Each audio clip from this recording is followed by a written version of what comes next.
Juraj Slavkovský pokoril v drese Montrealu historický rekord tínedžera v počte bodov za sezónu v organizácii Canadiens. Stalo sa tak v zápase proti Coloradu. Získal 1 asistenciu a touto asistenciou vytvoril rekord. Klobúk dole. Rekord dlhé roky držal Kanaďan Mario Tremblay. Slavkovský to zvládol za 71 zápasov, v ktorých strelil 15 gólov a prihral na 25 asistencií.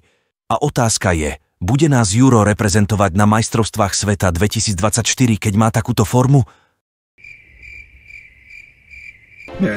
Slavkovský naposledy reprezentoval Slovensko na majstrovstvách sveta 2022 vo Fínsku. Samozrejme, Montreal asi nepostúpi do play-off. Je tu aj šanca, že Juraj sa môže ešte zraniť. Je aj možnosť, že Kent Hughes ho nepošle na majstrovstvách pre nejaký čudný dôvod. Aký máte názor na to? Napíšte mi do komentáru.